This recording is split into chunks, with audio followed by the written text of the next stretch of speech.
Mother Teresa, जिन्होंने अरबों लोगों का दिल जीता है और जो करोड़ों गरीबों का सहारा बनी थी, वो मदर टेरेसा लाखों गरीबों के मौत की वजह भी बनी थी।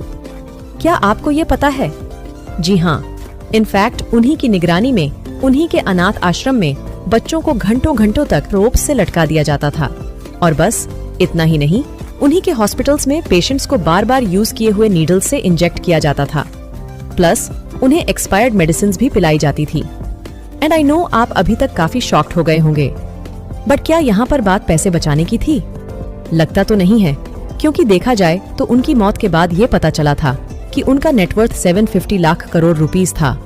इतना कि अगर वो अपने पैसे वेटिकन बैंक से विथड्रॉ करा लेती तो बैंक ही बैंकरप्ट हो जाता। इतने पैसे होने के बावजूद भी क्यों गरीबों की मसीहा बनी इस औरत ने गरीबी नहीं हटाई? क्या उसने सारे पैसे अपने ऐशो आराम में लगा दिए? इसे जानने के लिए चलिए शुरू करते हैं आज का हमारा ये इंटरेस्टिंग वीडियो, जिसका नाम है मदर टेरेसा का असली सच।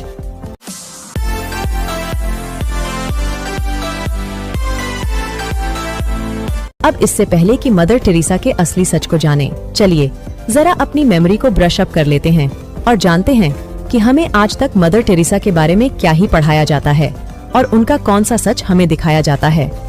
अब जहाँ तक मुझे लगता है, मदर टेरेसा का नाम सुनते ही हमें ह्यूमैनिटेरियन एफर्ट्स, गरीबों के घर का खाना, एजुकेशन एंड गरीबों की भरपूर चैरिटी, प्यार देना, ये सब हमारे दिमाग में आता है।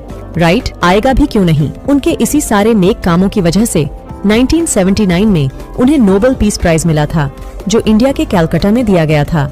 हालांकि अगर हम मदर टेरेसा की ओरिजिन देखें तो वह यूरोप के बाल्कन रीजन में अल्बेनिया कंट्री से थी, जहां पर 19 साल की उम्र तक रही थी और फिर वो 1929 में इंडिया आ पधारी और 2 साल बाद यानी कि 1930 में वो एक चर्च के नन और कैलकाटा के सेंट मैरीज हाई स्कूल में टीचर बन गई।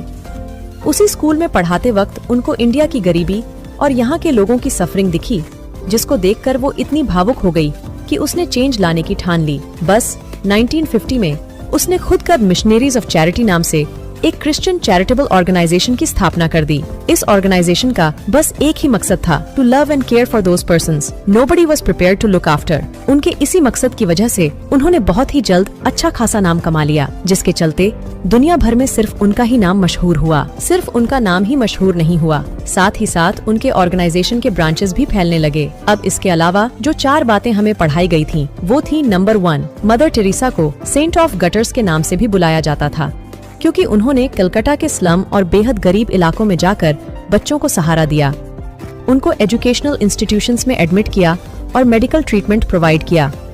उन्होंने बीमार और आखिरी सांस ले रहे लोगों के लिए कालीघाट होम बनाया था, so that they can all die in peace. Number 3, अनाथ बच्चों के लिए she made Shishu Bhavan, so that they all can live in peace. उन्होंने पूरी दुनिया का दिल जीता by her selfless, caring, compassionate, simple और हमेशा मुस्कुराते रहने वाले स्वभाव से। और हमने भी मदर टेरेसा को उनके स्वभाव से याद रखा है और उनके इसी गरीबी के सहारे बनने की कहानियाँ इतिहास में सुनी हैं, राइट? बट क्या ये इतिहास पूरी तरह से सही था? क्या यही था उसका असली सच? क्योंकि जैसे कि मैंने आपको पहले शुरुआत में बताया, उनका असली सच शायद कुछ और था। तो सवाल ये उठता है कि क्या था उनका असली सच और उस सच का पर्दाफाश आखिर हुआ कैसे और किसने किया? उनके असली सच का पर्दाफाश किया उन्हीं के अपने घर वालों ने, उन्हीं के मिशनरीज ऑफ चैरिटी के लोगों ने, जिन्होंने साफ साफ कहा कि मदर टेरेसा बस दुनिया को दिखाने के लिए गरीबों की मदद कर रही थी, पर असल में वो उनकी कोई मदद नहीं करती थी। इनफैक्ट वो तो सैकड़ों गरीबों की मौत की वजह बनी। जी हाँ, और इसी स्टेटमेंट के आई विटनेस है मदर टेरेसा के ही मिशनरीज ऑफ चैरिटी के एक वॉलंटियर डॉक्टर अरूप चैटर्जी, जो इंडियन होते हुए भी इंडिया में नहीं रहते थे, पर अरूप यूके में अपनी मेडिकल स्टडीज कंप्लीट करने जाए उससे पहले उन्होंने कैलकाटा के सभी गरीब रीजन्स में जाकर वृद्ध और गरीबों का वॉलंटरी मेडिकल ट्रीटमेंट करने के बारे में सोचा और आ गए इंडिया। जब वो सड़कों पर गिरे हुए वृद्ध और गरीबों की मेडिकल ट्रीटमेंट कर रहे थे, उन्होंने बताया कि उस दौरान वहाँ पर मिशनरीज ऑफ चैरिटी की एक भी सिस्टर या नन को नहीं देखा, जिसके बाद उन्हें डाउट हुआ और उन्होंने वहाँ पर इस ऑर्गेनाइजेशन को इन्वेस्टिगेशन करना चालू कर दिया। एंड इन्वेस्टिगेशन करने पर उन्होंने जो देखा वो सब देखकर वहाँ पर एक और दिन नहीं रुक पाए। अगली सुबह अपना बोरिया बिस्तर समेटकर यूके के लिए रवाना हो गए पर जब वो यूके पहुँचे तब उन्होंने ये देखा कि वहाँ पर लोग मदर टेरेसा को बहुत मानते थे। इनफैक्ट उनके गरीबों के लिए प्यार के चर्चे हर जगह हो रहे थे। सो लोगों तक सच्चाई पहुँचाने के लिए और उनकी आंखों पर झूठ की पट्टी हटाने के लिए उन्होंने जो भी देखा वह सब कुछ British television network channel 4 news के जर्नलिस्ट क्रिस्टोफर हिचन्स को बता दिया। क्रिस्टोफर वही शख्स है जिसने डॉक्टर अरूप के बताए गए मदर टेरेसा के काले कारनामों पर हेल्स एंजल नाम की एक डॉक्यूमेंट्री बनाई। इतना ही नहीं, उन्हें आज तक मदर टेरेसा का सबसे बड़ा क्रिटिक माना जाता है। उस डॉक्यूमेंट्री के रिलीज होने के बाद कई सारे लोगों का मदर टेरेसा को देखने का नजरिया ही बदल गया, क्योंकि उस डॉक्यूमेंट्री के हिसाब से मिशनरीज में बहुत से टॉर्चर और इंटॉलरेबल चीजें हो रही थीं, जो लोगों के आंखों के सामने तो नहीं आ रही थी। But it was all done under the watchful eyes of mother Teresa. यहाँ सबसे बड़ा शॉक जो सबको लगा था वो था कि वहाँ के हॉस्पिटल्स में एक ही नीडल को बार बार रीयूज किया जा रहा था टू ट्रीट द पेशेंट्स। ये शॉकिंग इसीलिए था क्योंकि उसी हॉस्पिटल में बहुत सारे पेशेंट्स को HIV एड्स था, who are already having a impaired immune system. अब आप ही सोचो, उनके इस मैल प्रैक्टिस की वजह से कितने ही दूसरे पेशेंट्स को भी इंजेक्ट कर करके HIV एड्स में बदल दिया गया होगा, और किस हद तक नीडल्स के रीयूज से बीमारियां फैली होंगी। और दुख की बात तो ये थी कि उन बीमारियों को ट्रीट किया ही नहीं जा रहा था, क्योंकि हॉस्पिटल्स के सभी डॉक्टर्स और नर्सेस की कभी कोई मेडिकल ट्रेनिंग ही नहीं हुई थी। इनफैक्ट जो डॉक्टर्स और नर्सेस वॉलंटरीली मदद करने आते थे, उनका भी कोई बैकग्राउंड या क्वालिफिकेशंस चेक नहीं किया जाता था। जब इस विषय पर जर्नलिस्ट डोनाल्ड मैकिंटायर को पता चला, तब वो डॉक्टर का भेष लेकर हॉस्पिटल जा पहुँचे। एंड गेस व्हाट, उनका भी कोई बैकग्राउंड या क्वालिफिकेशन चेक नहीं हुआ, और डोनाल्ड ने मदर टेरेसा के सामने हो रहे इस नेग्लिजेंस का तो पर्दाफाश किया ही, साथ ही में उन्हें मदर टेरेसा की निगरानी में हो रहे चाइल्ड अब्यूज के बारे में भी पता चला। जी हाँ, वहाँ पर चाइल्ड अब्यूज भी हो रहा था। डोनाल्ड ने बताया कि मिशनरी में मेंटली इल बच्चों को रोप या कपड़ों से बांध दिया जाता था, सो दैट वो बच्चे बिना हिले डुले पूरे दिन एक ही जगह पर पड़े रहे।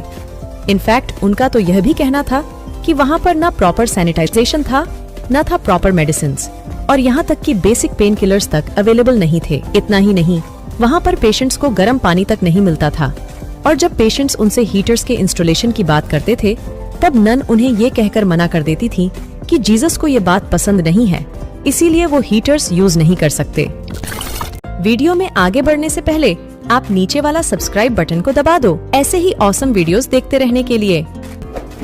इतनी बेरहम क्यों थी ये मदर टेरेसा? क्या उसे पैसों की कमी थी?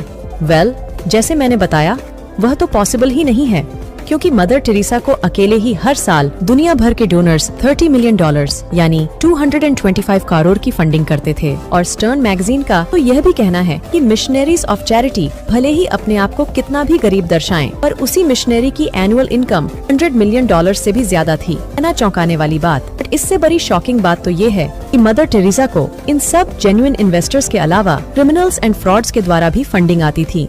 फॉर एग्जाम्पल, चार्ल्स कीटिंग नाम के एक शख्स ने मिशनरीज में 9.41 करोड़ का डोनेशन किया था, और डोनेशन के कुछ टाइम बाद ही went to prison for defrauding investors. जहां शॉकिंग बात तो ये थी कि इस बात का पता चलने पर भी मदर टेरेसा ने वो पैसे इन्वेस्टर्स को नहीं लौटाए। इनफैक्ट हाइडी देश के डिक्टेटर जॉन क्लोड डुवलिए, जो अपने ही देश के लोगों के साथ बेरहम अत्याचारों के लिए पूरे दुनिया में मशहूर थे, मदर टेरेसा ने उनसे भी कई दफा डोनेशन एक्सेप्ट किए थे। बट ये सब तो फिर भी कुछ नहीं था। क्वेश्चन मोर के जर्नलिस्ट के रिपोर्ट के हिसाब से अगर मदर टेरेसा ने अपने मौत के पहले वेटिकन बैंक से अपने पैसे विथड्रॉ कर लिए होते, तो वेटिकन बैंक पूरी तरह से कंगाल हो जाता, क्योंकि वेटिकन बैंक का most cash account mother Teresa का ही था। सो अब सवाल ये उठता है कि जब इतने सारे पैसे आ रहे थे, तो मदर टेरेसा ने उन पैसों का इस्तेमाल कहाँ किया? वह जानना तो बहुत ही मुश्किल है, क्योंकि इन पैसों को दबाने में सिर्फ मदर टेरेसा का अकेला का ही हाथ नहीं था, बल्कि कई सारे पॉलिटिकल लीडर्स का भी हाथ था उन्हें सपोर्ट करने में।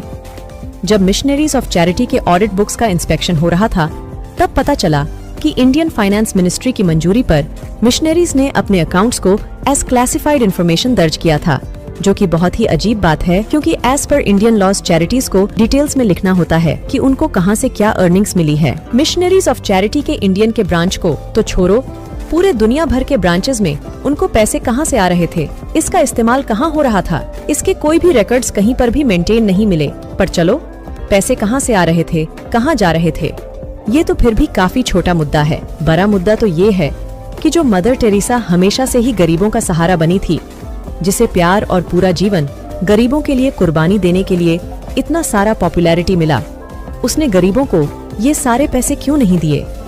अगर दिए होते तो क्या गरीबी सच में रहती? अगर गरीबी चली जाती तो उसका इमेज कैसे बनता? दरअसल गरीबों को जितनी जरूरत मदर टेरेसा की थी, उससे कई गुना ज्यादा जरूरत मदर टेरेसा को उनकी थी। अपना नाम बनाने के लिए और उन्हें क्रिश्चियनिटी में कन्वर्ट करने के लिए शायद मदर टेरेसा ने यह सब कुछ किया। She was basically paid up Christian missionary. Hitchens और डॉक्टर चैटर्जी के अलावा भी कई सारे रिपोर्टर्स का मानना है कि मिशनरी के सिस्टर्स, नन, मरे हुए बच्चे और अन्य मरीजों का अंतिम संस्कार करने से पहले फ्री टिकट टू हेवन के नाम पर उन्हें बैप्टाइज यानी कि बिना उनकी मर्जी जाने उन्हें क्रिश्चियनिटी में कन्वर्ट कर देते थे। कन्वर्जन के अलावा पैसों की बात करें तो she could have easily improve overall conditions in all institutions, schools and manage nursing homes in hospitals. But उसने यह नहीं किया, क्योंकि उसके हिसाब से गरीबी जीसस क्राइस्ट की एक खूबसूरत देन है और सफरिंग से ही दुनिया का भला होगा। आई नो काफी वियर्ड है, बट उसके हिसाब से गरीबी का डेफिनेशन वही था। बस यही वजह थी कि मदर टेरेसा गरीबों को रोटी, कपड़ा, मकान के अलावा और कोई भी फैसिलिटी जैसे हीटर्स, बेड या मेडिसिन नहीं देती थी, so that they can suffer and ultimately die. लेकिन जहां पर उसके संस्था के patients horrible and extreme unhygienic conditions में ट्रीटमेंट पा रहे थे और मर रहे थे, वहीं जब मदर टेरेसा खुद बीमार पड़ी तब उसकी ट्रीटमेंट यूएस के टॉप हॉस्पिटल्स में की जा रही थी। सो क्या यह सुनकर आपको दोगलापन नहीं दिख रहा? हमें ऐसे पर्सन को इतना पेडेस्टल पर नहीं चढ़ाना चाहिए। उन्हें मैसेंजर ऑफ लव तो डेफिनेटली नहीं बुलाना चाहिए। आपका क्या राय है कमेंट्स में जरूर बताना। वीडियो अच्छी लगी तो नीचे वाला सब्सक्राइब बटन को दबा दो ऐसे ही ऑसम वीडियोस देखते रहने के लिए। फिर मिलेंगे नेक्स्ट वीडियो में। Until then, good bye.